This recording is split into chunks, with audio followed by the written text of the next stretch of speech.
Hello everyone, welcome to my channel.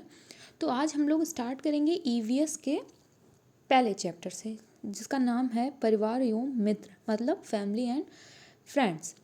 तो इसमें कहा जाता है कि परिवार क्या है।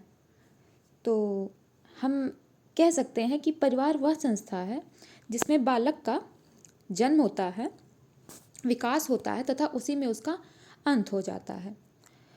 कहने का मतलब ये है कि एक फैमिली में बच्चा पहले जन्म लेता है, फिर उसका डेवलपमेंट होता है और उसी में वो उसकी डेथ हो जाती है। और परिवार शब्द अंग्रेजी भाषा के फैमिली शब्द का हिंदी रूपांतरण है। फैमिली शब्द की उत्पत्ति लैटिन भाषा के फैमुलस शब्द से हुई है, जिसका अर्थ है नौकर। फैमुलस शब्द के विस्तृत अर्थ में परिवार समाज की एक प्राथमिक इकाई है। मतलब फैमिली जो है वो प्राइमरी सोशलाइजेशन है। मतलब अगर पूछे कि प्राइमरी सोशलाइजेशन क्या है, तो आप फैमिली पर टिक करेंगे, जिसमें माता पिता, उनके विवाहित एवं अविवाहित बच्चे तथा अन्य सदस्य सम्मिलित रहते हैं और जो उत्तरदायित्व तथा स्नेह की भावना से परस्पर बंधे रहते हैं। कहने का मतलब ये है कि एक फैमिली में माता पिता, उनके विवाहित और अविवाहित बच्चे तथा अन्य सदस्य शामिल होते हैं, जो अपनी अपनी भूमिका अदा करते हैं। इसमें कुछ मनोवैज्ञानिक हैं जो उन्होंने कुछ मत दिए हुए हैं। पहला है मैक के अनुसार। मैक ने क्या कहा है कि परिवार प्राचीनतम एवं मौलिक मानव समूह है। तो कुछ इम्पॉर्टेंट वैज्ञानिक हैं जिनके बारे में यहाँ मेंशन हुआ है। और दूसरा कह लें तो ये है क्लेयर के अनुसार। क्लेयर क्या कहते हैं कि परिवार से तात्पर्य माता पिता और बच्चों के संबंधों की व्याख्या से है।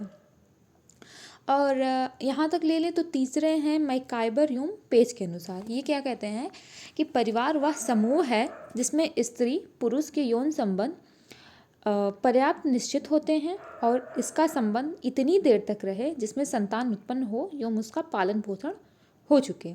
तो हमने समझ लिया कि परिवार क्या होता है। अब आगे चलते हैं। इसमें टॉपिक है परिवार के कार्य, जिसमें मैकाइबर के अनुसार है जो इम्पॉर्टेंट है वो हम आपको यहाँ बता रहे हैं। तो मैकाइबर क्या बोलते हैं कि परिवार के कार्यों को दो भागों में विभाजित किया गया है। मतलब परिवार के दो मुख्य कार्य हैं, जिसमें पहला है आवश्यक कार्य, दूसरा है अनावश्यक कार्य। तो आवश्यक कार्य में हम क्या करेंगे कि जिसमें आर्थिक क्रियाकलाप, शैक्षणिक क्रियाकलाप तथा प्रजनन। आर्थिक मतलब पैसे से संबंधित कुछ कर लेते हैं, कुछ मान लेते हैं। और शैक्षणिक यानी पढ़ाई लिखाई से संबंधित कुछ आवश्यक कार्य होते हैं। ये सब इंपॉर्टेंट चीज़ें हैं। और दूसरा है अनावश्यक कार्य, जिसमें मनोरंजन से संबंधित कार्य, मतलब एंटरटेनमेंट से रिलेटेड कार्य होते हैं। अब यहाँ पे एक मनोवैज्ञानिक हैं आर्गबन तथा निम्कॉफ। तो इनके अनुसार आप देख लें क्या कहते हैं कि पारिवारिक कार्यों को 6 भागों में विभाजित किया जा सकता है।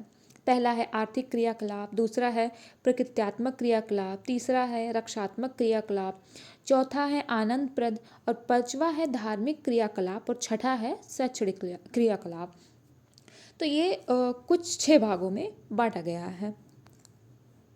अब एक है मनोवैज्ञानिक लुंडबर्ग। तो इनके अनुसार आप देख लें, इन्होंने परिवार के कार्यों को 4 भागों में विभाजित किया है।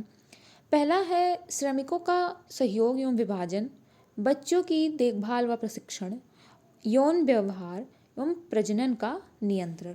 तो हमने यहाँ देख लिया परिवार के कार्य और परिवार क्या है। अगले पर चलते हैं परिवार की विशेषताएं। क्या क्या विशेषताएं होती हैं परिवार की, फैमिली की। तो पहला देखते हैं, परिवार एक सामाजिक संस्था है जो सामाजिक संस्था की मौलिक इकाई के रूप में कार्य करता है। दूसरा है परिवार में वैवाहिक अनिवार्यता होती है जो संतानोत्पत्ति के लिए अति आवश्यक होती है। तीसरा है परिवार में परिवार के सभी सदस्य अपने आप को सुरक्षित महसूस करते हैं। चौथा है पारिवारिक सदस्य अपने सभी सदस्यों की आर्थिक स्थिति को बेहतर करने के लिए धन की व्यवस्था करते हैं। मतलब अगर परिवार में किसी को पैसे की ज़रूरत है तो वो एक दूसरे को सहायता प्रदान करते रहते हैं।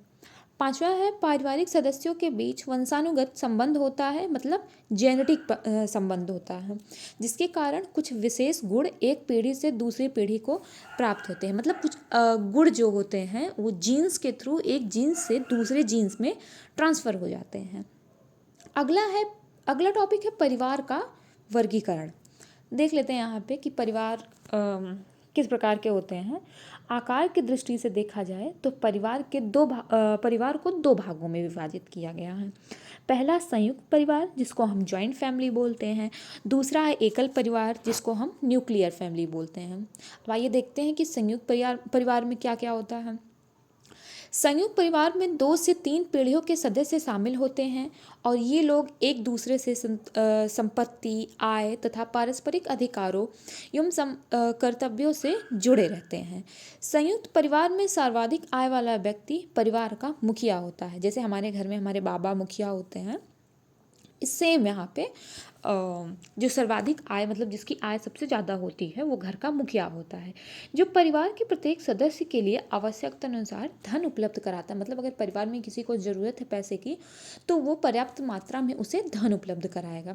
कहने का मतलब क्या होता है कि संयुक्त परिवार में जैसे हमारे पिताजी हैं, फिर उनके पिताजी हैं और उनके पिताजी हैं, ऐसी पीढ़ियाँ शामिल होती हैं।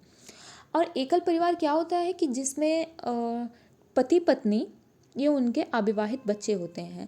जैसे मान लीजिए एक हस्बैंड वाइफ है, उनके 2 बच्चे हो गया, लड़का हो गया, लड़की हो गया या 2 लड़के हो गए, तो वहाँ पे उनके अविवाहित बच्चे एकल परिवार में आएंगे। अगला टॉपिक है परिवार के अन्य प्रकार। परिवार के कुछ अन्य प्रकार भी हैं, जैसे मातृ स्थान परिवार, पितृ स्थान परिवार, ऐसे परिवार के अन्य प्रकार भी हैं। तो चलिए देखते हैं मातृ स्थान परिवार क्या होता है। वह परिवार जिसमें विवाहित युगल स्त्री के परिवार के साथ निवास करते हैं मातृ स्थान परिवार कहलाता है। जैसे अगर किसी की शादी हो गई है तो लोग अपने पापा के घर, जैसे लड़कियां अपने ससुराल जाती हैं, वहाँ रहती हैं, तो इसमें ऐसा नहीं है। जो लड़के होते हैं वो अपनी वाइफ के यहाँ जाकर रहते हैं। अगला है पितृ स्थान परिवार। वह परिवार जिसमें विवाहित युगल पुरुष के परिवार के साथ निवास करते हैं पितृ स्थान परिवार कहलाते हैं। जैसे शादी के बाद लड़कियां अपने ससुराल चली जाती हैं तो अपने पति के साथ रहती हैं। यहाँ कहने का वही मतलब है कि पितृ स्थान परिवार, तो अपने माता पिता के साथ रहते हैं बच्चे। अब एक है वैवाहिक परिवार। यह एकल परिवार का ही एक रूप है, जिसमें संतान बढ़ाने का परिवार भी कहा जाता है। यह परिवार एक विवाह के उपरांत एक विवाह से बनता है, वैवाहिक परिवार कहलाता है। अब देखते हैं अगला क्या है, समृद्ध परिवार संबंधी परिवार। यह संयुक्त परिवार का एक रूप है, मतलब ज्वाइंट फैमिली का एक रूप है, जिसे अभिविन्यास परिवार के नाम से भी जाना जाता है। इसमें समान रक्त समूह के लोग सम्मिलित होते हैं क्योंकि इनकी उत्पत्ति एक ही रक्त से होती है। चलिए अगला देखते हैं अनुवांशिकता यानी जेनेटिक। जेनेटिक क्या होता है कि जैसे पीढ़ी दर पीढ़ी जो लक्षण होते हैं वो पीढ़ी दर पीढ़ी ट्रांसफ़र होते रहते हैं, तो उसे जेनेटिक। तो पीढ़ी दर पीढ़ी लक्षणों की निरंतरता को अनुवांशिकता कहते हैं। और इसके जो जनक हैं वो है ग्रेगर जॉन मेंडल। ये याद कर लीजिए, पेपर में पूछ सकता है कि अनुवांशिकता के जनक कौन है, तो ग्रेगर जॉन मेंडल। अब इसमें कुछ 2 इम्पॉर्टेंट टॉपिक है, उसको हम देखते हैं। अनुवांशिकता की इकाई जीन है, मतलब जो यूनिट है वो जीन्स है।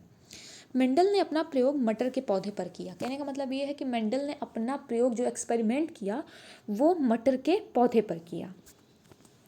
कुछ रक्त समूह देख लेते हैं। कुछ 4 प्रकार के रक्त समूह होते हैं, जो है A B positive, B O. तो इसमें जो ए बी होता है वो सर्वग्राही होता है, मतलब ये किसी से भी ब्लड ले सकता है। और जो ओ होता है वो सर्वदाता होता है, मतलब ये सबको ब्लड डोनेट कर सकता है। तो बस यहीं तक था ये टॉपिक।